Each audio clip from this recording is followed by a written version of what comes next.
I want to tell you how I made a lot of money while I was in prison. Now, I'm not talking actual dollar bills, $100 bills, or anything like that. I'm talking about prison money. First and foremost, let's discuss what prison money is. Prison money is ramen noodles, bags of chips, bags of coffee, anything that you could possibly purchase off of commissary or the canteen at prison is considered currency. Commissary considered currency in prison. The 3 C's. With a lisp. But you would imagine that it was through tattooing that I made lots of money. And don't get me wrong, through tattooing I did make money. Commissary, currency, how did that go again? I already forgot. I've got ADD. But surprisingly, it was not through tattooing. And the reason why you're not gonna make a whole hell of a lot of money tattooing in prison is because of the simple fact that you probably are not gonna be the only tattoo artist in prison, in your cell block, on your compound, who is doing tattoos. Because there's always gonna be a guy tattooing better than you, and there's always gonna be a guy tattooing cheaper than you. But even with those two things, you can still make money. But that is not how I made a lot of money while I was in prison. I bet the wheels are turning right now. I bet you're thinking, how did Joe make all of this money that he's talking about? All of these soups and ramen noodles and chips and bags of coffee and honey buns and candy bars. How did he make all of these things? How did he have lockers filled with these? Well, I'm about to tell you. It was through porn. I'm not proud of that, but imagine this, in prison, porn. Porn is almost as good to have as drugs. Let's just be real here. The number one thing you can make money with in prison is drugs, obviously. Everybody in prison, well, not everybody, because I didn't, but a good majority of the individuals in prison, they want to get high and they don't care about getting caught. They're already locked up. What more can you do to them? They're going to do those drugs if they can get those drugs, and if somebody is in the prison actually selling those drugs. And believe me, there are plenty of drugs in prison. In another video, we'll discuss more on that. Porn is second to drugs in prison because porn is damn near a drug. Guys have sex habits out of this world. They masturbate like little freaking jackrabbits over here in the corner, like they've got their magazines, they're like DiGiorno's. Porn, huge seller while in prison. Now, I know this sounds crazy. You're probably thinking to yourself, Jesus Christ, Joe, you sound like a fucking pervert. But it's only business, Georgie. It's only business. That was my George Young from Blow, even though it was Pee Wee Herman who actually said that line in that movie.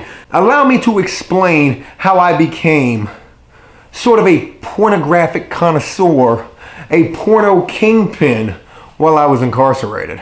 God, I sound like a fucking sleazebag. I'm a really good guy. The year was 2014, and I had this pen pal on the outside who was pretty much down for whatever.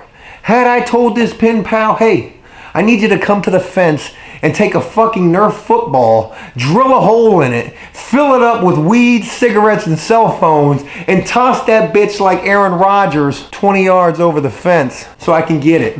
This person probably would have done that. But again, I was in a position where I was trying to change my life, so I wasn't trying to do anything that outrageous. While incarcerated at certain institutions, and this is definitely not at every institution, you potentially are allowed to order from certain vendors somewhat pornographic material now, such as Playboys. Now, Playboy is like just naked chicks. It's not like softcore or hardcore or anything like that. It's just naked chicks, right? But you can also order from these distributors that sell directly to prisoners 4x6 copies of pictures of naked chicks. And at the prison I was at, you were actually allowed to order from these vendors pictures of naked chicks. You could also have the Playboy magazines, whatever. But if you could get your hands on anything a little more extreme, how can I do that any better? Extreme! Classic. You stood the chance to make tons of money while in prison. So my buddy comes to me one day and he's like, hey Joe, guess what? I'm getting ready to start buying and reselling these pictures of these chicks right here. Look, I can order them from this catalog right here, and on the catalog was a bunch of pictures like literally the size of a fucking thumbtack head, you know, like really small pictures, maybe the size of a dime. That's how big the pictures were. And you gotta imagine on a single sheet of this order form, there was probably like 1,000 of these pictures, and you gotta like squint to see them, and you're like, yeah, I'm gonna, that one looks okay. I'm gonna order that one and this one. And also, mind you, guys are such sexual deviants while in prison. They would actually take these order forms that you can barely even see the picture of, that you almost need a magnifying glass to see. And they would jerk off to these forms. I mean, it's mind-blowing, I know. Did I do it? The point of this is my buddy comes to me and he says, hey, look, Joe, I'm getting ready to order these pictures. I'm going to resell them. I can buy them for $1.50 and then I can resell them for $3. The wheels automatically got to turning and I said, holy shit, I've got this awesome person on the outside, this friend. What if I could get this person to print these pictures up at their house and then mail them to me like they're coming from the distributor? Well, goddamn, Joe, we could stand to make all sorts of money. And of course, I ran this idea by my buddy who was pitching me his plan. And he wasn't too happy about this. He was like, damn, Joe, that's my idea. I want to sell these pictures. And I said, hey, look, man, it's no big deal, really. You can have this side of the fucking prison and I can take the other side of the prison. There's a 1, 2, 3 side of the prison and there's a 4, 5, 6 side of the prison. You can have the 1, 2, 3 and I'll take the 4, 5, 6. And there's plenty of money for both of us in here. And I mean, we are friends after all, so let me shoot my shot and see if this actually even works. He was cool with that. And so began the master plan.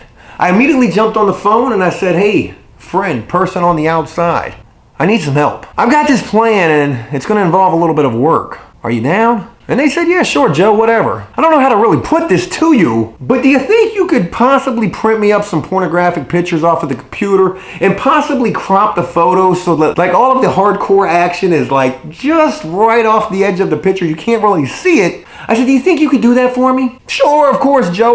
Yes, why not? I said, well, okay, just send me like 10 pictures. Let's see if this works. And within 3 days, I received 2 envelopes, 5 pictures each. They came through. I opened the envelopes, looked at the pictures, and I mean, my God, I felt like I was sitting on a freaking brick of gold. Oh my God, here in my hands right now are 10 pictures probably worth God knows how much money. We can sell these for, forget $3, we could sell these for at least $5. You've got chicks with their legs cocked up in the air like this and guys with their freaking hands right here. And I mean, the action was right there. It was just right off the edge of the picture. You couldn't see it. I had a buddy and he was, God, this guy, he was a super pervert. When I say a super pervert, in prison, you have to imagine that guy, he spends a lot of time looking at naked photos in magazines and probably jerking off. But I went to this sexual freaking predator friend person that I knew. He didn't have any sex charges, so I don't want you to think I was dealing with any sort of a sex offender in prison, because I would never do that. I have no respect for sex offenders whatsoever. But I went to this friend, this sexual deviant animal person, and I said, hey, check out these photos. And as soon as he saw them, his eyes turned into cartoons. Bing! Where did you get these, man? Where? Can you get me some more? What the fuck, man? I haven't even told you anything about these photos yet and you're already asking for more. It was like I just gave this guy, don't take this the wrong way, but it was almost like I just gave this guy drugs. Where did you get these pictures from? Don't worry about that. Here's what I want to know. Can you get rid of them? It wasn't that fast. He came back with so many goodies for me. And I was selling these pictures in the beginning for $5 a picture. So this guy brings me $50 worth of commissary items, all sorts of goodies. And I gave him $20 of it, just for peddling the porn. This began the George Young meets Pablo Escobar type scenario while I was incarcerated.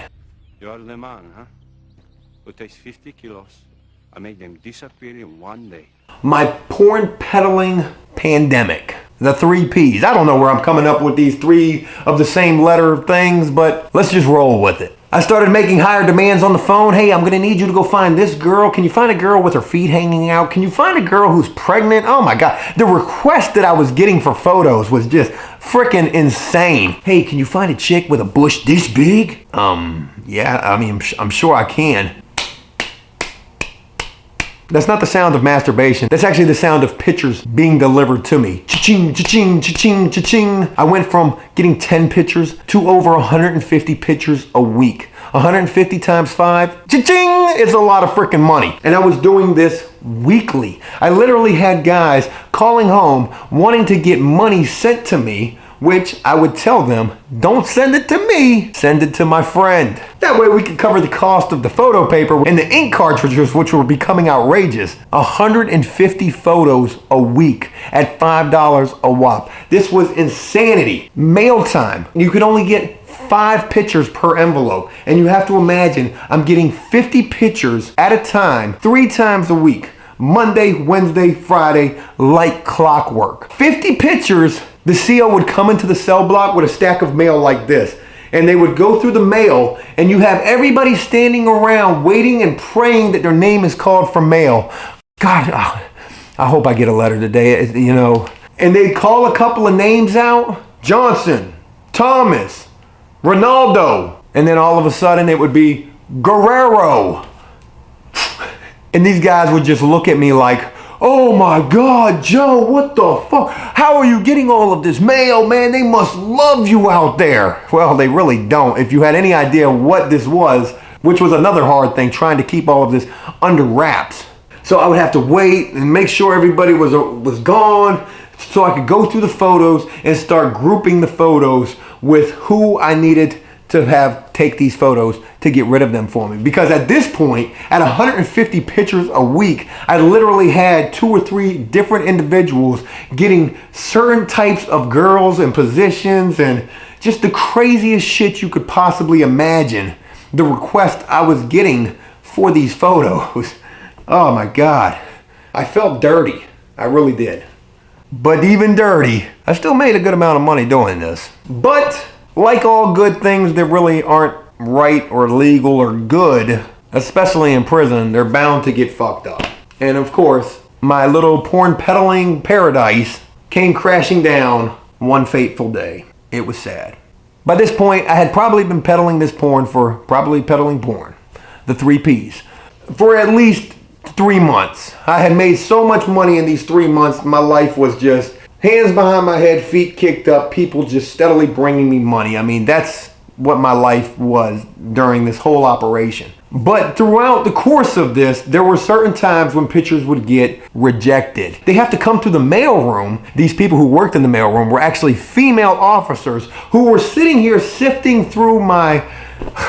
They must have thought I was some sort of a freaking sexual deviant animal myself. They're like, this motherfucker orders 150 pictures a week. You know, and some of these women who worked in the mailroom would actually be the ones who came and delivered this mail. And I think they did this purposely just to see who I was. Because when they would hand me this freaking stack of envelopes, they would look at me like, and I would just be like, you really have the wrong idea about me, okay?